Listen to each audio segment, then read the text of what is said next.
नमस्कार मित्रों, आज के इस बेहद गहरे और दिलचस्प विश्लेषण में हम एक ऐसा विषय खंगालने वाले हैं जो अक्सर अच्छे अच्छे आध्यात्मिक साधकों को भी उलझा देता है। सिद्ध पुरुष और संबोधि व्यक्ति, इन दोनों के बीच एक बहुत बड़ा अंतर है।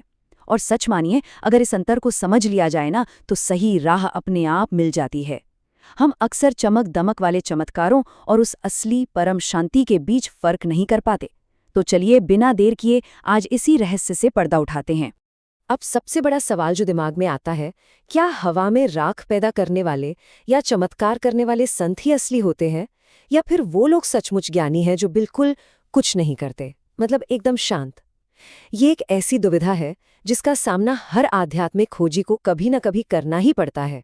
इंसान का मन है ही ऐसा, हमेशा कुछ जादुई, कुछ अद्भुत देखने के लिए मचलते रहता है। लेकिन क्या जो दिखता है वही परम सत्य है? इसी सवाल के इर्द गिर्द आज की हमारी पूरी चर्चा घूमने वाली है। भाग 1, सिद्ध पुरुष, चमत्कारों का मालिक। चलिए सबसे पहले इस बहुत ही आकर्षक और जादुई स्वरूप को समझते हैं।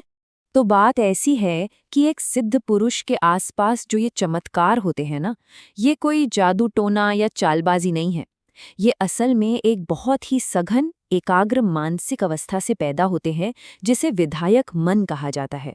इसे ऐसे समझिए, एक ऐसा मन जो अगर कुछ ठान ले तो उसे हकीकत में बदलकर ही सांस लेता है। बस एक संकल्प किया और चीजें बदल गई। ये कोई आसमान से उतरी हुई दैवीय शक्ति नहीं है, बल्कि इंसान के ही मन की एक चरम एकाग्रता है। जरा सोचिए, एक सिद्ध पुरुष का आभा मंडल यानी उनका ऑरा कैसा होता होगा। वो बहुत भारी होता है, उनकी मौजूदगी को नजरअंदाज किया ही नहीं जा सकता। वो लोगों को एक चुंबक की तरह अपनी ओर खींचते हैं। अगर कोई ऐसे सिद्ध के पास बस खड़ा भी हो जाए ना, तो उसे एक अजीब सी ताजगी महसूस होती है, जैसे किसी ने ऊर्जा से स्नान करा दिया हो। उनका एक साधारण सा स्पर्श भी बीमारियों को ठीक कर सकता है। तो जाहिर सी बात है, ऐसे व्यक्ति का भीड़ के आकर्षण का केंद्र बन जाना तो बिल्कुल तय है।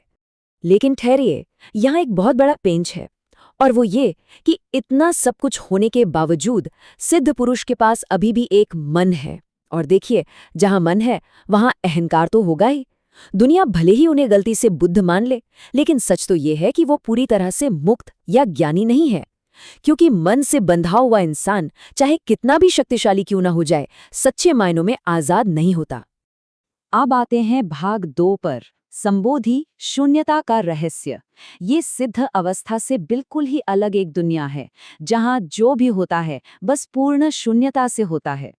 इन दोनों के बीच का अंतर सच में चौंकाने वाला है।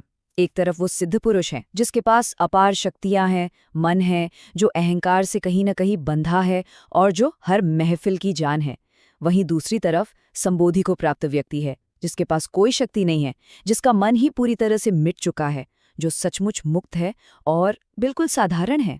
ये हमारी दुनिया का एक बहुत बड़ा भ्रम है कि वो जो शक्तिशाली दिखने वाला गुरु है वो आज़ाद है। असल में वो फंसा हुआ है, जबकि वो मास्टर जो कुछ नहीं कर सकता, असल में वही परम स्वतंत्र है, क्योंकि वो कुछ भी करने की अवस्था से पार जा चुका है।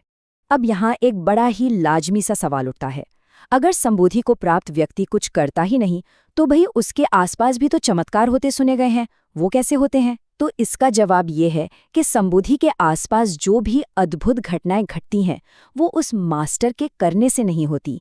वो असल में वहां आने वाले साधक की अपनी गहरी श्रद्धा और विश्वास का नतीजा होती हैं। यह उस खोजी के अपने ही विधायक मन का खेल होता है।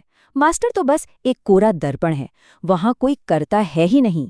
एक सच्चा संबोधि व्यक्ति ना इतना साधारण होता है कि उसके कोई अलग पहचान ही नहीं होती। वो बिल्कुल एक अदृश्य मास्टर की तरह है। हो सकता है कोई सड़क पर उनके बगल से गुजर जाए और उसे भनक तक ना लगे। ना कोई चमकती हुई आभा, ना कोई जादुई चुंबकीय आकर्षण, वो आम लोगों की भीड़ में बिल्कुल घुल मिल जाते हैं। और जानते हैं, यही बिल्कुल साधारण होना ही उनकी सबसे बड़ी और असाधारण खासियत है।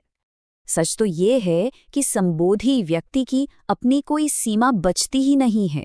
वो अब एक सीमित इंसान नहीं रह जाता, बल्कि वो खुद पूरा ब्रह्मांड बन जाता है।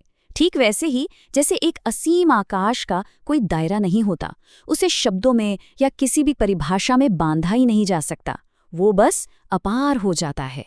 भाग 3, साधकों के लिए सबसे बड़ा जाल, चलिए अब इस चर्चा के सबसे व्यावहारिक और जरूरी हिस्से की तरफ बढ़ते हैं।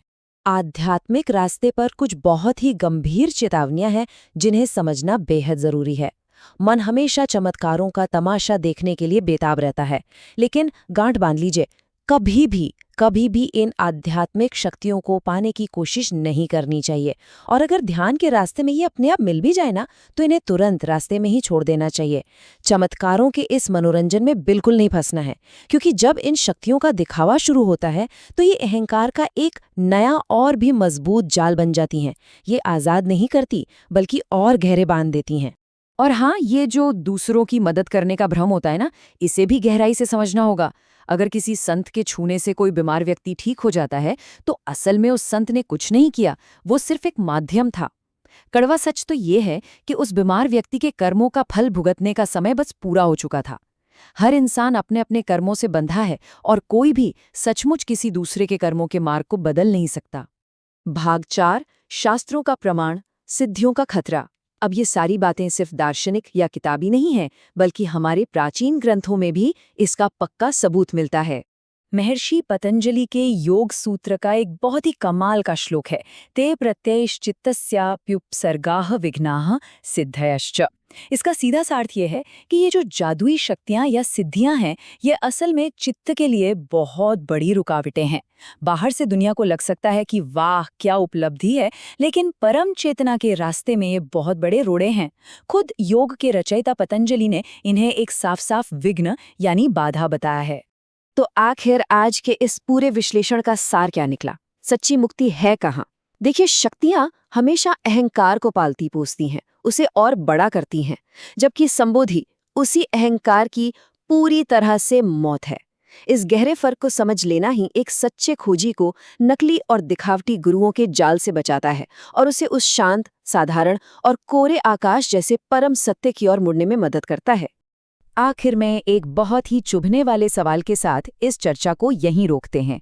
बहुत ही शांति से सोचिएगा, क्या इंसानी मन सचमुच उस परम घर की असीम शांति चाहता है, या फिर वो अंदर ही अंदर सिर्फ चमत्कारों का एक जादुई तमाशा देखना चाहता है? एक साधक की इस आध्यात्मिक जिज्ञासा के पीछे असल मकसद क्या है? इस पर जरूर विचार कीजिएगा।